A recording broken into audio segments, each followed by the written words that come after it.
Hi, everybody, and welcome to the CERIAS Security Seminar at Purdue University. It is my great pleasure to introduce today Chris Kanich. Chris was an undergraduate here. I met him many years ago when he was working with Professor Sonia Fahmy, and he went on to do great things. He got a PhD at the University of California in San Diego, and he just recently started as an assistant professor at UIC. It's my great pleasure to introduce Chris. Welcome back. Thank you very much. Thank you, Christina. Hi, everybody. I'm here to understand or explain a little bit today about the economics of sending spam. As Christina mentioned, I'm a assistant professor at University of Illinois Chicago in the computer science department, and so here we go. So this is a computer science talk. I am a computer science professor, and so a fine question would be, why are we going to be talking about economics over the course of this talk as opposed to computer science? So we understand a lot within computer security about the technical mechanisms that underlie the guarantees that we can provide one way or another of security or insecurity for a given system. And so we can say if an attacker has a certain capability, they're going to be able to break or not going to be able to break a given defense. But modern adversaries, in many cases, are motivated by the economic mechanisms, not the technical mechanisms. Like, they're motivated by the fact that crime can pay. And so effective defenses should not only fully take into consideration the technical mechanisms involved, but also the profit motive of the attacker. And understanding the business processes behind how these attackers are actually making money, putting dollar bills in their pocket, is a really important first step to fully understanding what this attacker is doing and what their capabilities are. Now, to understand the rest of this talk, I'm going to give you a really quick overview of how we view a modern spam campaign. Now, a modern spam campaign has three different moving parts, three different entities that we're going to talk about. The first one is the marketers. The marketers here are the spammers. They're the ones that are sending out messages where it's some spam message that says, oh, here, you want to buy some Viagra, go to this website. And so in many cases, this is a spam-based email, but it can also be unsolicited Facebook friend requests or group requests, or spam going out through Twitter or through search engine optimization and search engine manipulation. Because we're talking about this at this wide angle, we don't really care too terribly much about what the vector is, whether it's an email message or a Twitter message or whatever have you. Now, these marketers are sending these email messages or any sort of advertisement toward end users on the internet. And when these end users are receiving these messages, they're not receiving just one or two, they're receiving a whole bunch of them. And so this way you end up with a bunch of spam messages in your inbox, or maybe the search results when you search for something on Google has a bunch of spam links in it, or maybe you aren't going to be able to make any sense of your Twitter feed because there's so many different spammers trying to push their advertisements into that stream.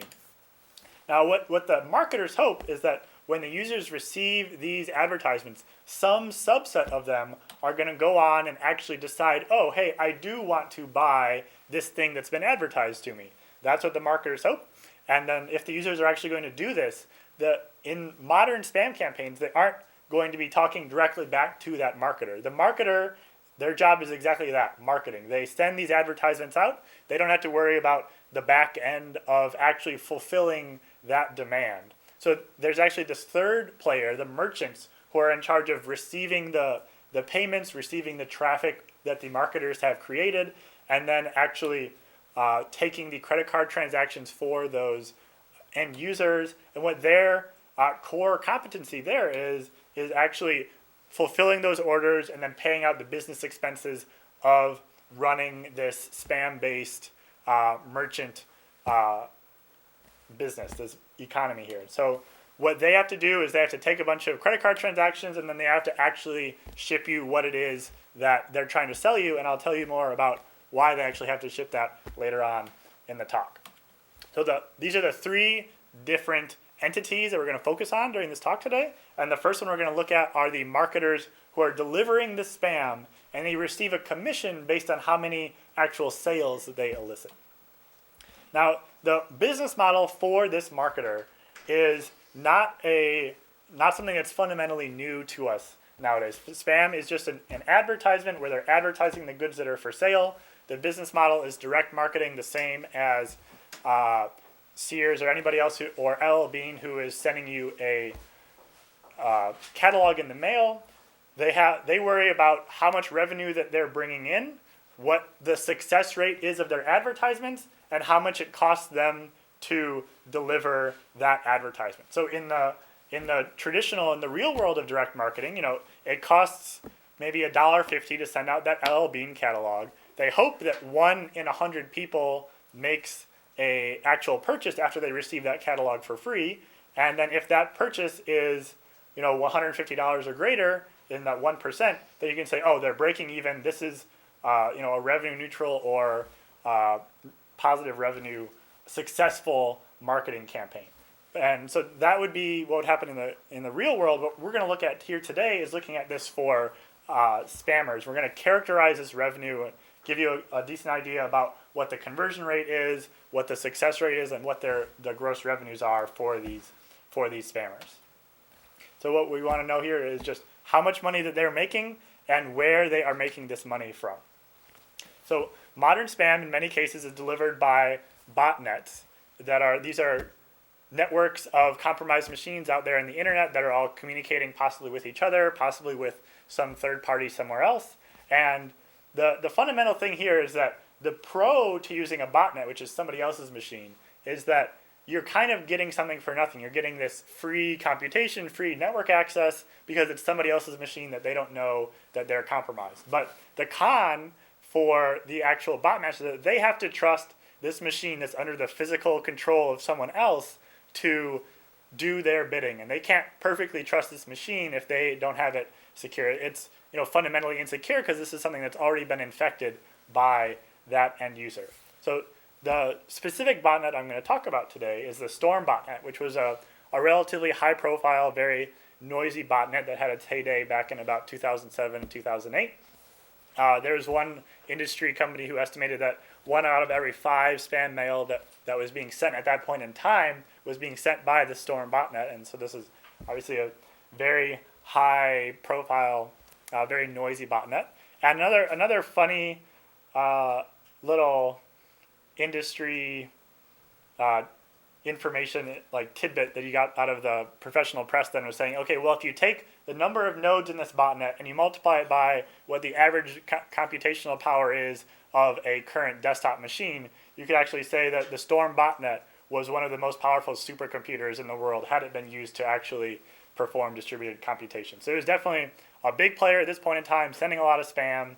And one thing that I'm going to explain coming up here is that it had a unique architecture that allowed us to infiltrate this botnet and observe the spam campaign from the spammer's point of view. So the architecture of the Storm botnet looked basically like this, where you have a set number of what we called master servers, which are just servers out there on the internet that are in charge of sending commands down to the individual infected machines that are sending the spam messages.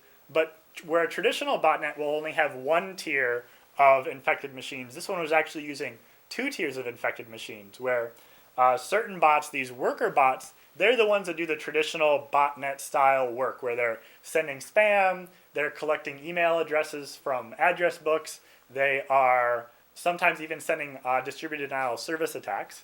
But then there's also this second layer of proxy bots, where they receive the same malware executable, they are part of the same botnet, but instead of sending any spam, sending any DDoS attacks, all that they're in charge of is ferrying commands from a worker bot up to the master server and back again. So what will happen here is that when a worker bot wants to say when a worker bot becomes infected, it finds a proxy bot using a peer-to-peer overlay to find these proxy nodes, and then it sends a message through that proxy bot saying, for instance, I just started running and I need a load of spam to send. The master server receives this message and then sends back a response that encodes a set of instructions for sending 500 to 1,000 spam messages. This will include an email template that gets filled with some random information so that it can evade spam filters. Then it also includes a list of email addresses to send to and a list of URLs to add as the advertised link in that spam message. So after these worker bots receive this set of instructions, they generate the spam messages that they were instructed to generate, and they send those out to the end users that are targeted by this botnet. And then after they sent this set of emails out, they report back to the master server through that same proxy whether they were successful or not at getting that message delivered to the mail server that was in charge of that email address. Now, what we wanted to do with this botnet was view and modify the commands that were moving through these proxy bots so that we would be able to change what the commands were without actually having to be the machines that were in charge of sending out that spam. So our approach here was to infect virtual machines that we controlled with this malware, and we made sure that they were being instantiated as proxy bots so that they would ferry these commands back and forth with the bot master. And in order to do this, we had to build the GQ containment-based honey farm. This is an architecture that allows us to run a bunch of virtual machines within a network that we control. They're completely unmodified virtual machines running completely unmodified malware. But then what we can do is take a look at every flow that comes out of these pieces of malware. We can make a decision based on the flow, based on the content of that flow, whether we want to, say, allow that message to go out into the internet unmodified because it's, say, a command and control message, or we could also just as easily take a look at that message based on either where it's addressed or what the body of it is, and then say, oh, well, we'd like to change the contents of this message, but then fix up everything at the network layer so that the infected virtual machine thinks it's sending message A, the recipient of that message thinks it's receiving some other message that has been changed in some way, but they don't really know that the communication has been changed in flight.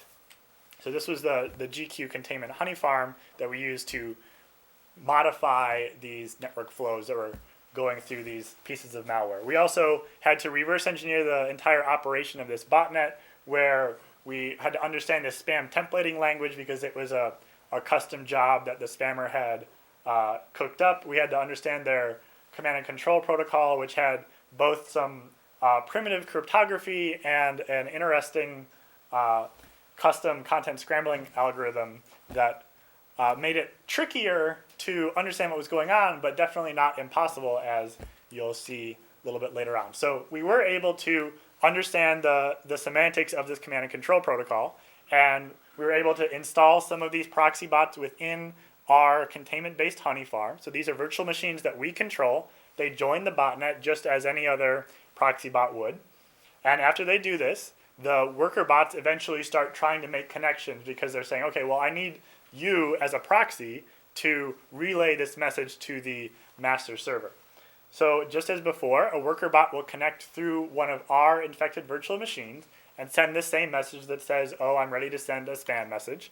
The master server will respond and say, okay, here's your template, here's your list of email addresses to target, and here's your list of URLs to put in the body of this message advertising this individual, for instance, a Viagra store.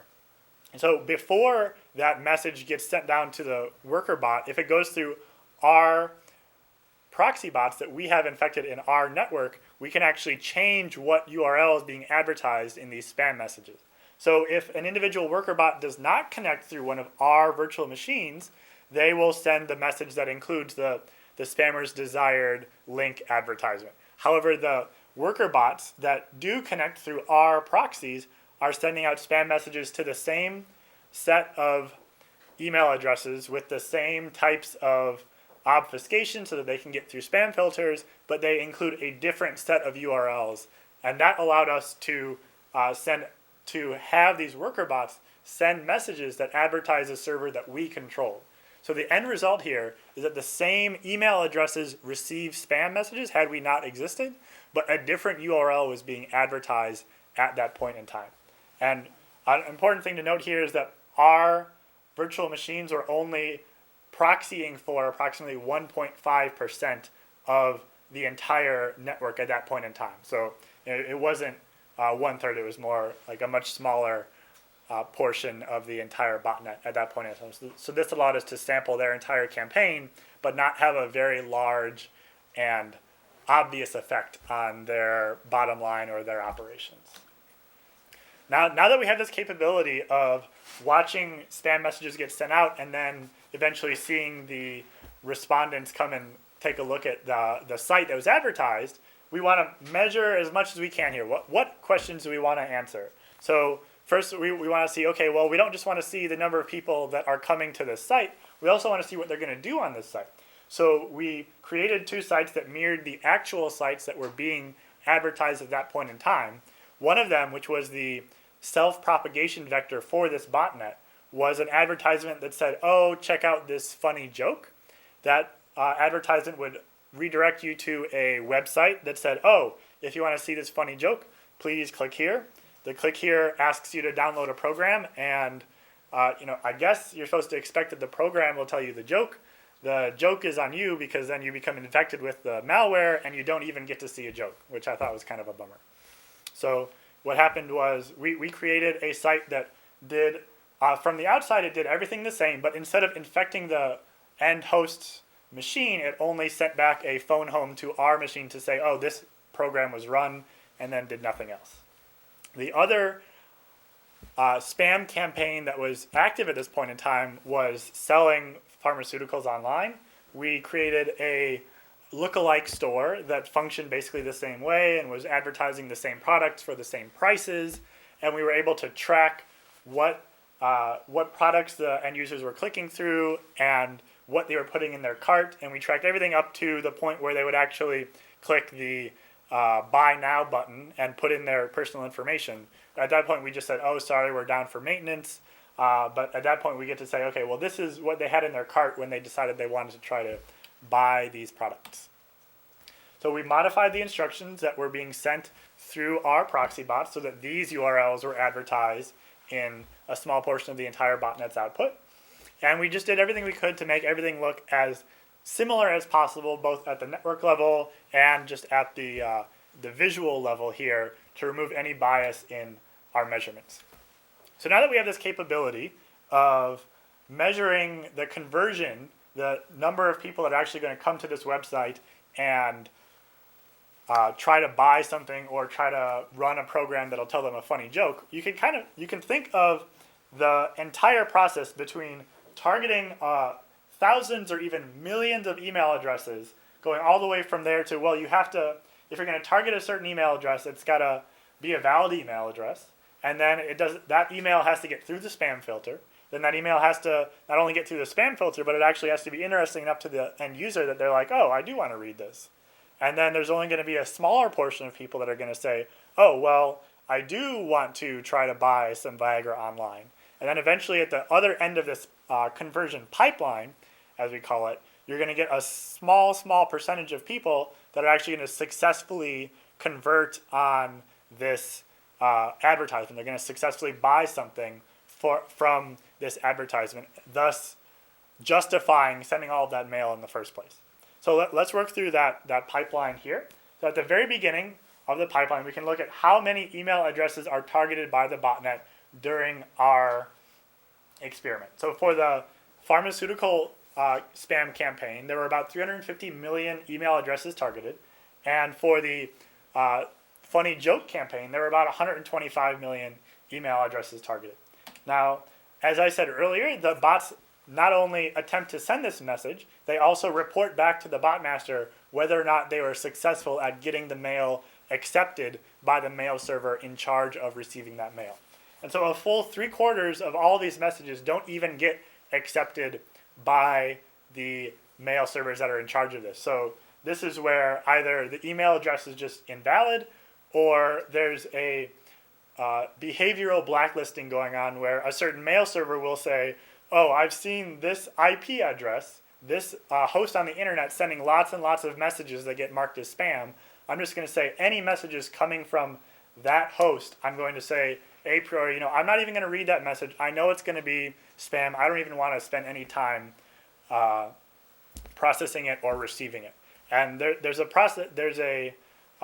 functionality, a mechanism called DNS-based blacklists, where you can check whether or not an individual IP address has been reported as sending a lot of spam before. And so we were actually able to collect all the information for a popular DNS-based blacklist at the same time as we were running this experiment. So we got to see, okay, what do these defenses look like to the attacker? And this graph here gives us a view from the attacker's point of view of how effective this IP-based blacklisting is for the Storm botnet. Now, this is an XY scatter of the delivery rate to a given domain based on whether or not the deliverer, whether or not the bot that was in charge of sending was on this DNS-based blacklist. So on the x-axis, you have bots which are not in this DNS-based blacklist, and the y-axis tells you their success rate after they have been added to a given blacklist. And as these are not dots, these are actually circles. The circle radius indicates how many addresses were targeted at a given domain. So this is where the larger circles are going to be free email providers, your Yahoo mails, your AOL mails, etc., things like this. And just as a really quick example, if we take a look at this circle here in the lower right-hand corner, you see that the radius is relatively large. So this is a reasonably highly targeted email domain in our data set. And before the bots are getting blacklisted, the delivery rate is very high. It's about 90%. So at this point, the delivery rate is really high. However, if a bot is on a blacklist, the delivery rate comes down to about 10%. So at this point, you can say this domain is probably relying on DNS-based blacklisting to prevent spam coming from botnets like so. And now there's a few trends that come out of this data. And one of them is that for a large swath of mostly smaller domains, there's a lot of just DNS-based blacklisting is not being used at this point to filter spam. There's very high deliverability before a bot gets added to the blacklist. There's very high deliverability after the bot gets added to the blacklist. It's not really making a difference. Likewise, down here at the origin, you see that there's some other effective filtering going on for these messages. Both before and after an individual IP gets added to the blacklist, the delivery rate is at or close to 0. This is where there's some other effective way for the bot masters or for the email providers to filter the mail coming from the Storm botnet. However, we also see this really strong trend out here where there's a lot of domains, mostly smaller, but some that are decent size, that are actually making good use of this DNS-based blacklisting, where before a given bot gets added to this blacklist, it's getting a decent amount of mail through, but afterwards, it's actually getting through a very low amount, and we can actually see the effectiveness of the DNS-based blacklisting at a global scale coming from an individual botnet. Now, moving on to the next step in this pipeline of getting a successful conversion, the next step is not only getting it accepted by that mail server, it's actually got to get presented to the user either in their inbox or possibly in their spam mailbox. We don't have a global view of this because, as I was saying earlier, this is the point of view of the spammer. They do not know what's going on in everybody's inboxes or what in everybody's spam mailboxes. The best they can do is take a look at what is coming into accounts that they own. They can try to spam themselves and say, oh, well, it got through to my test account, then maybe it was successful. We have a couple numbers for that, but that's elided for this talk. And then some subset of users, now that we have the message presented to the user, some small subset of those is going to actually be like, oh, I'm curious enough to actually click on this message. And for this, we do see the global result of what's going on here. So before, where we saw 350 million email addresses targeted for this pharmaceutical spam campaign, much less than 1/100% are actually coming to that site and even viewing it in the first place.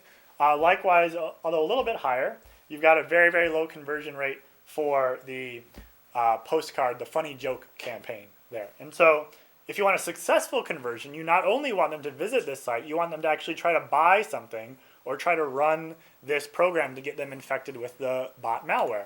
So the conversion rate we saw here was, out of those 350 million targets, there were 28 end users that attempted to try to buy something from this online store.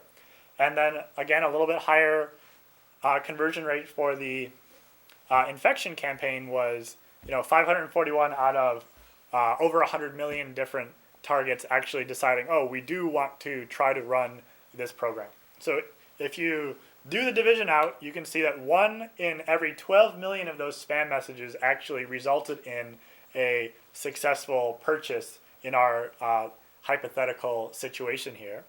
And so that's astronomically low, right? That you have to send 12 million different spam messages to expect one purchase for this individual spammer. However, if you take the visits number we have there and you divide that out by the conversions, this is the conversion from someone who's interested enough to click on a link to look at a web page to the number of people that are willing to, regardless of whether their operating system says, you downloaded this program from the internet, are you sure you want to run it? Or whether their antivirus says, oh, this program is unchecked or possibly malicious, do you still want to run it? They still decide that 1 in 10 of people is willing to run a program that just gets advertised to them from a complete stranger purporting to have a funny joke. So that's another interesting takeaway from this data set. Now, recall that earlier I was saying that we recreated this site as accurately as we could. And so we also got to see, what items were getting added to the shopping carts for these shoppers and how much they cost. So we actually got to come up with a hypothetical idea of how much money the spammer would be making in this case. And so the 28 hypothetical purchases that we saw accounted for about $100 per day of gross revenue for this section of the botnet. As I was saying earlier, this is 1.5% of the entire botnet. So if you extrapolate out the revenues for the entire botnet, you see they're making about a gross of $7,000 per day. And if this marketer is entitled to a 50% commission on all of these advertisements, which was at that point in time a very common commission split, they would be making a gross of $1.5 million per year as a spam-based marketer if they ran this campaign throughout the entire year. So you have astronomically low conversion rates. It's very, very low, but your volume does make up for it. There are enough people out there that want to buy these things that you might make a healthy amount of money there. So now that we have this capability, what can we use this understanding to? How can we use this understanding to make the situation a little bit better? Now, recall that we were looking at the spam templates because we were able to run these bots within our contained infrastructure. Not only could we run those proxy bots, we could also run the spamming bots within our containment architecture, and we could say, oh, if they're trying to send a mail, reflect it back to a different server on our own network so that we can see what message is coming out of that bot. And since this is all happening on our local network, we can control everything that's happening here. We can tell it, oh, just keep sending as much spam as you possibly can. Send it over and over and over again. And what we can do is actually come up with an idea of how to infer what that original template was without having to understand the actual language that it was written in or reverse engineer any of the botnet itself. So this containment-based honey farm allows us to run these. And then we also built this system called botnet judo, which takes lots and lots of instances of spam that we know are coming from the same exact botnet. And not only do we know it's coming from the same botnet, we also know that it's coming from the same template. And these templates are relatively simple. And so we can actually create these highly specific spam filters that are just regular expressions based off of what we've inferred that base template was. And that allows us to say, okay, well, we got a whole bunch of examples of spam messages.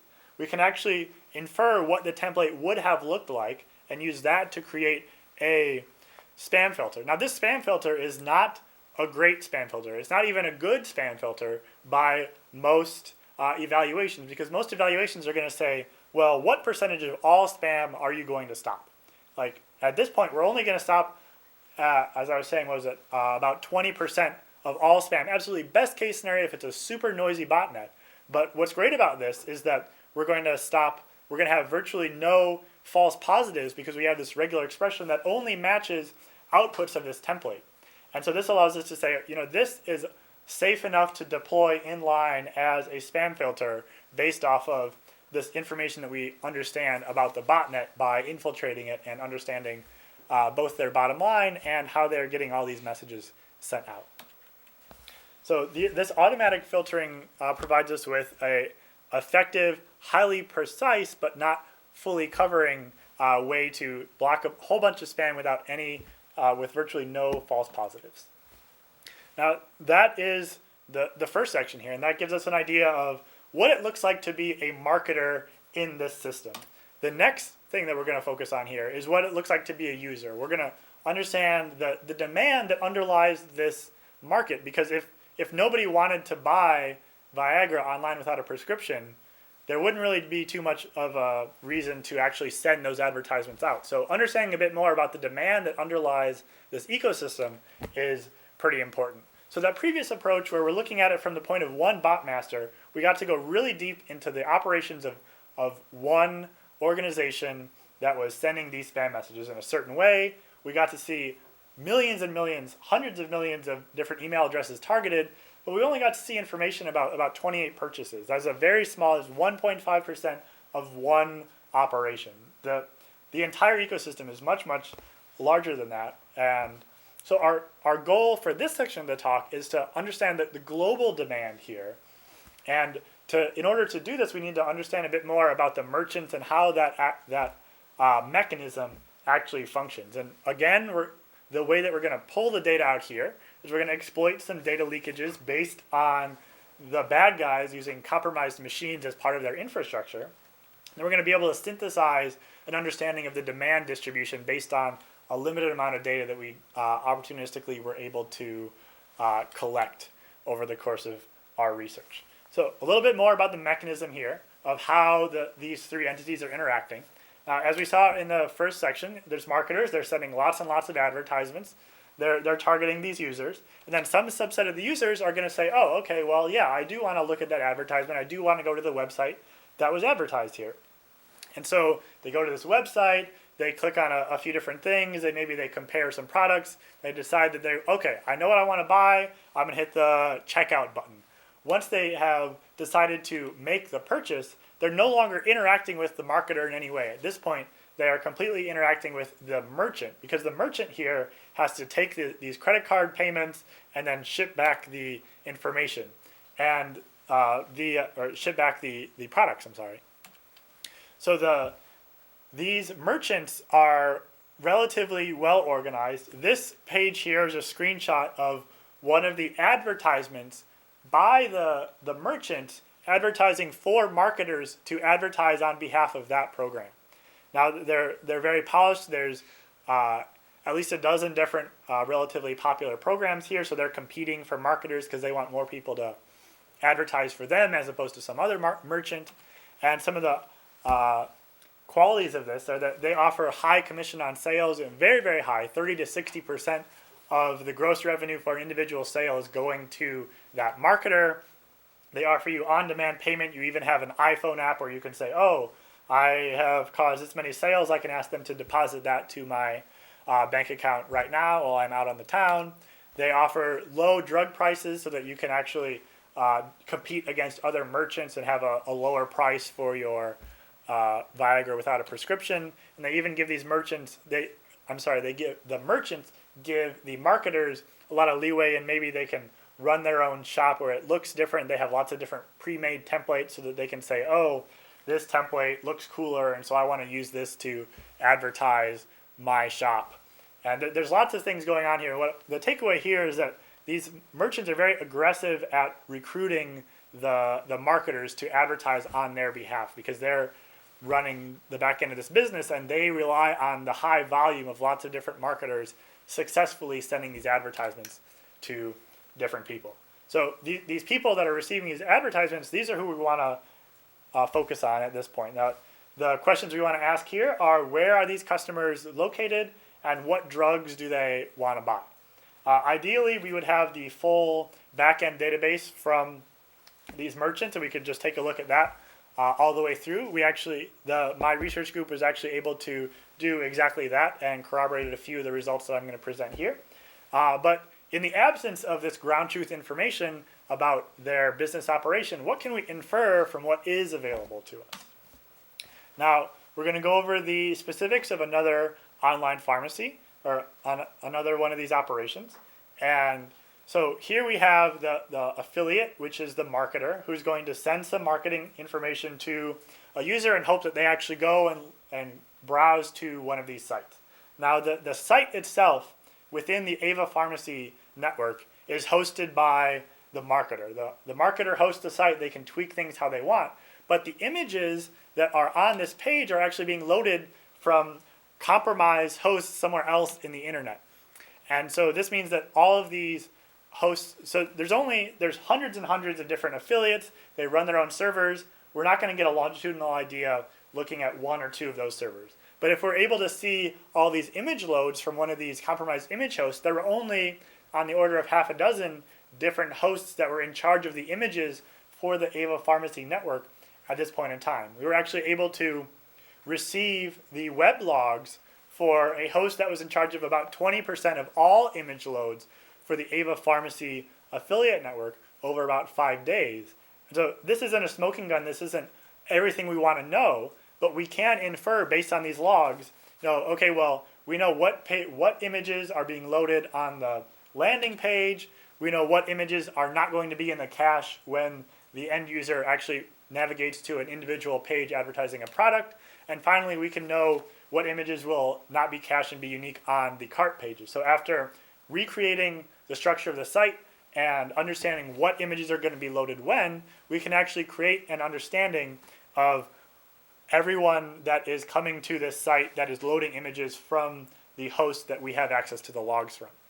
So in the previous experiment, we actually got to see it was about 10,000 different visits and about 26 different purchases. In this instance, we actually get to see information about 750,000 distinct visitors to Eva Pharmacy sites and over 3,000 distinct items that the individual users wanted to purchase. So here we get to see what item they wanted and what the IP address was of the end user who was trying to select this product. So we got to see from where and what they desired and how much was desired comparatively. So we take a look at this data through just some simple geolocation of those IP addresses. We get to see that wherever there's human beings on the globe, there's people that are a little bit curious about this advertisement that they received in their email, which kind of makes sense, especially when you got 750,000 different visitors. But if you take a look at the purchases that actually, which subset of these users are actually trying to buy these things, there's a few trends that pop up here in North America and Western Europe. And in fact, 3/4 of all the customers for this online pharmacy are coming from the United States, and over 9 out of every 10 are coming from Western countries in general. Now, not only do we get to see where, but we also get to see what products it is that they are desiring. And this is a simple distribution of the different product categories as categorized by the affiliate program, by the merchant. And we see that the top of this distribution, there's things that one might consider to be recreational drugs. So here you see men's health, which is your Viagra's, your Cialis, these erectile dysfunction style drugs. And then interestingly, women's health does not mean what you or I might think it means at first glance. Women's health is almost exclusively Viagra style products marketed towards women, which is not a on-label use of these drugs, but this is not your pharmacist or your doctor recommending what to take. This is a marketer that has no FDA regulations to worry about. They're just going to advertise whatever it is they decide they want to try to sell to people.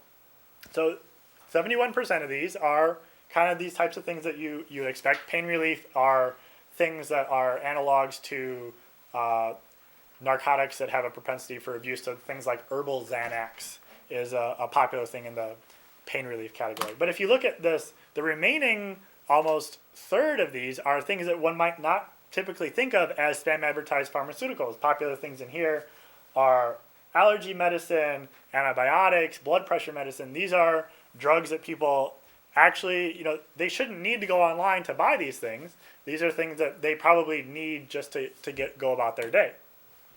Now, if we cross-reference both where these purchases are coming from and what the demand is for, if we take a look at the orders that are not coming from the United States, we see that there's about a 10-to-1 ratio of desiring these recreational pharmaceuticals, your Viagras, etc., to the non-recreational things like blood pressure medicine or antibiotics.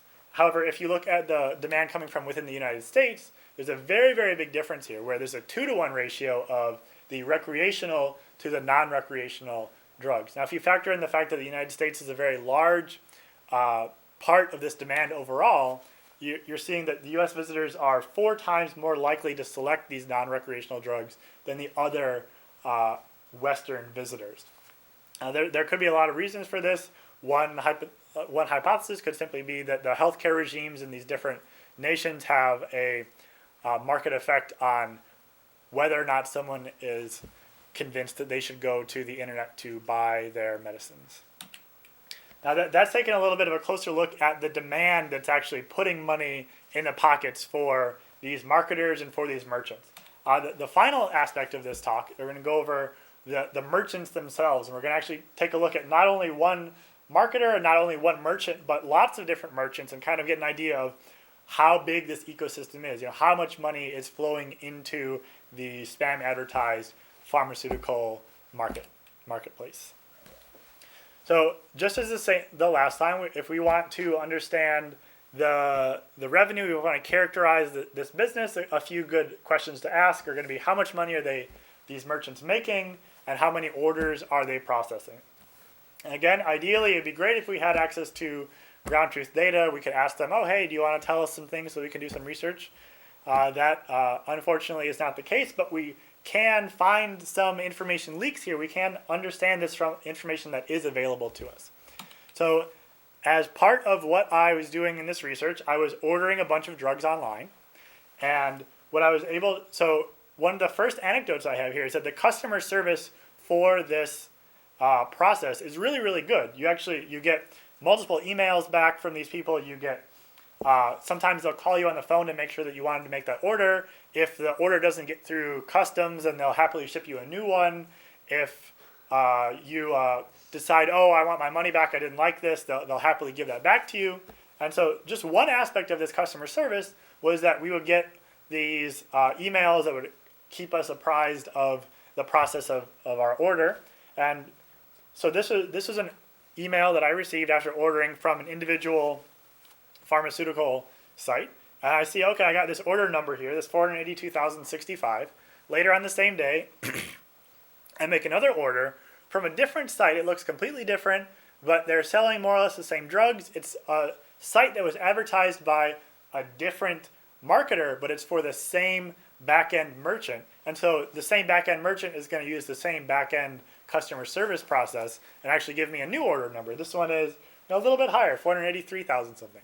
I come back the next month and I order from a completely different site here, but it's through the same merchant, and I receive another customer service email, and this one says, oh, here's your order number that has been incremented by a decent amount since the last time you ordered. And at this point, you can say, it's almost as if there's some back-end database where they have a row, or they have a counter that keeps track of what order number they're on, and they just increment that by 1 for every order that comes through. That makes sense. That's how I would implement it. So what we actually were able to do here was order a bunch of different drugs from a bunch of different places, and we could say, all right, well, we're just going to note what time we made that order and what order number we got back. And we're going to wait some amount of time, and then we're going to go back either to that same site or to another site advertised by the same merchant, or by a site that has the same merchant as their back end. And so regardless of who is doing the advertising or how they're doing the advertising, we're actually able to keep track of how many orders that individual merchant is processing over all of the affiliate marketers that they have sending advertisements on their behalf. And so the data set for this was about 150 different orders over the course of about 2 months. And what was really great about this was that 97% of all the spam in our data set, which was about 1 billion different emails, was advertising downloadable software. So they send you Microsoft Windows for like $25, and you give them the money and they let you download the software, and that works out. 97% of those emails were vulnerable to this order throughput inference, where we could actually take a look, not necessarily at the customer service email, but the URL that we got that was our download link actually included a field that was incremented by 1 for every order that they processed. And then about 2/3 of all the pharmaceutical spam that we saw was actually also vulnerable to this order throughput inference. Sometimes, like there was one really tricky one where they were incrementing the order number by 2 instead of by 1, and it was pretty funny. But eventually we realized, all those order numbers are even, right? And so we were actually able to take a look at a very large swath of all of these merchants and understand, how many orders are they receiving per unit time. Now that we have this understanding, we can take a look at number of order numbers, or the number of orders processed at each of these 10 different merchant programs. Here we see that at the low end, there's one of the smaller software sellers selling about 50 different orders per day. Up at the top end, you see almost 900 orders per day at the Eva Pharmacy merchant program, which is the one that we talked about in the previous section of this talk. And in general, you don't see anyone completely dominating this space. You have everyone's doing this healthy, a few hundred orders per day for the entire merchant program. Now, if we want to talk about revenue, we have this idea of how many orders they're taking per unit time, but we don't know how much money they're actually receiving per order. But if we can interpolate the information from the previous section of this talk, where we know what the demand distribution looks like, we can multiply out that demand distribution by what the prices are on a given site. We can actually come to a rough understanding of what the gross revenue is for that individual site. Now here, we don't know how many of these orders are actually successful. We don't know how many they ordered. We don't know whether they ordered 10 pills or 300 pills. And we don't know whether they ordered the super cheap 10 milligram version or the super XL, 150 milligram version. So there's a lot of caveats here, but wherever we had a chance to make a low end estimate, we did this so that we could try and come to an idea of what the lower bound would be for these merchants' gross revenue. And we came to an understanding of what the gross monthly revenue would be at each of these different merchant programs. And you can see that this was coming from anywhere around $200,000 of gross monthly revenue for that smaller software seller, all the way up to almost $2.5 million of gross monthly revenue for the Eva Pharmacy program. And specifically, if we take a look at RX Promotion, this is one of the merchant programs that actually had their real back-end database that kept track of all of their orders leaked to the public, and we were actually able to verify that our estimate in this work using order throughput inference was within a small constant factor of the actual ground truth data. So that gave us a little bit of positive feedback on whether or not our methodology was able to accurately reflect how much money that these guys were bringing in at this point in time. Now, this is all well and good. It's very interesting to understand what's going on here, but how can we use this information to better understand what's going on and how we can prevent these problems from surfacing? How can we fight spam by knowing how much money they're making? So not only do we know how much money they were making, we were making our purchases using specially instrumented credit cards that allowed us to see what bank was processing the transaction on the merchant side. So we basically got to see what bank is taking these transactions on behalf of the spamming merchant. And so of the billion different email advertisements that we analyzed, we mapped 95% of all of those advertisements back to just 3 different banks taking those transactions for all of these different merchant programs. And so actually going after their bottom line by trying to combat this at the bank level as opposed to at a certain technical level, we're able to create this really effective defense where we can identify this simply by making a purchase. If they don't want to be identified, then they can't take purchases. So this is really, really great. And where a typical technical defense, for instance, say spam filtering. So say you come up with this awesome spam filter, 100% accurate, it's able to stop all spam that's being sent today. Well, that's great, but if the bad guy who's already sitting at his desk twiddles a little bit about what his spam messages look like or where they're getting sent from, all of your effort in creating this amazing spam filter is going to be discounted because the attacker has been able to very easily move on to some other strategy. If you look at this on this bank side, it goes from a very different situation where, they just had to change a little bit of their technical operation to, if you kick them off of a certain bank, which they're not allowed, these banks are not allowed by Visa to take these transactions. If they get kicked off of this bank, they're going to lose 60 to 90 days of revenue based on their contract with the bank and with Visa. They're going to have to find a new bank to actually process their transactions, and that's not something that you can do sitting at your desk. You've actually got to create a relationship with a bank, with a banker in real life, and that takes a lot more time, and it's a lot more expensive for the bad guy to fight this defense, and it's much easier for us to just buy some drugs online and identify who the bank is. So this provides us with an effective defense mechanism for this technical problem, but by fully understanding both the technical and the non-technical aspects of why these spammers are actually doing what they're doing. So this is a technical and data-driven approach to computer security that's taking into account the attacker motivations by looking at things from their point of view. This lets us create long-term effective defenses.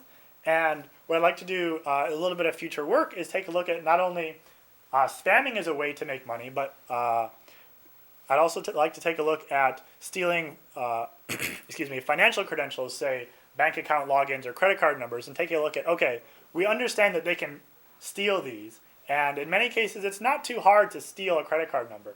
But if we better understand how they actually pull that value out at scale, we'd be able to create more effective defenses in this way by, again, taking into account their point of view and their, in many cases, financial motivations.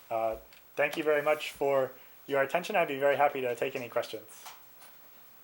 Yes? So you were talking about the DNS-based blacklisting. Yes. Have you seen any of these Go ahead and use your mic, botnets, please. let's say, I don't know. So you're talking about the DNS-based blacklisting. Have you seen any of these bots or the proxy bots trying to verify if their own IP is a part of the blacklist? So the question, just in case the mic didn't pick it up, is whether or not we saw the proxy bots try to self-determine if they were part of the blacklist. And we did not actually see that happen. Most of the time, when we did see this type of checking, we saw this happening in a centralized fashion. So they would submit their own email address, as I was saying, to have mail sent to it, and then they would check it themselves. We didn't see this type of checking happening on the end host. There was connectivity checking, so whether or not they were being black holed, they would actually be able to test for that. We were able to iterate our own process and convince them that they were actually sending these messages out. In theory, there should be no way for us to effectively always be able to circumvent their tests, right? They could come up with better ways. They could use public key crypto. They could use some other needle in a haystack type testing, but in practice, we didn't really see that happening, and we did our best to take advantage of it. Do you see that a possibility on that line? The reason I ask is there is a line of research that I'm working on in that specific area. That's one of the reasons. If there is a possibility in that, the bots itself verifying if IP it is on is a part of the blacklist or not. Yeah, I definitely see that as an interesting question to try to answer. We haven't seen it in the wild, but that would be one avenue. Yes? Just wondering, since you said there is definitely some convergence happening there. Beg your pardon? There is definitely some converging happening here, as your data showed. So I'm just wondering, did you, as part of the research that you've been doing, thought of any ways to improve the current spam filters to have a better detection to also minimize the conversion rate and possibly make it less effective for them to pursue that way of marketing? Yes, so our botnet judo work was aimed specifically at botnet-based spam campaigns, because this is where you can actually create the amount of volume that you need to run, for instance, an effective, a profitable spam campaign, because if you have a botnet, you can send such a large amount of spam. So our defense specifically targeted only that spam that was being sent by botnets. That's the stuff that's really going to be cost effective for the bad guys. And so our defense sort of implicitly takes that into consideration because it is aimed specifically at combating botnet-based spam campaigns, if that makes sense. So we can't explicitly take into consideration, how they're making money on the spam detection side. We haven't really come up with some idea to do that, but our techniques are implicitly taking that into consideration by going after these profitable ways to send spam.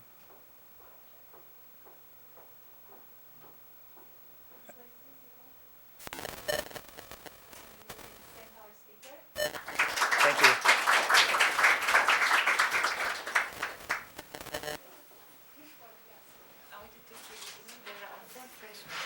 Okay. So if you could just come for one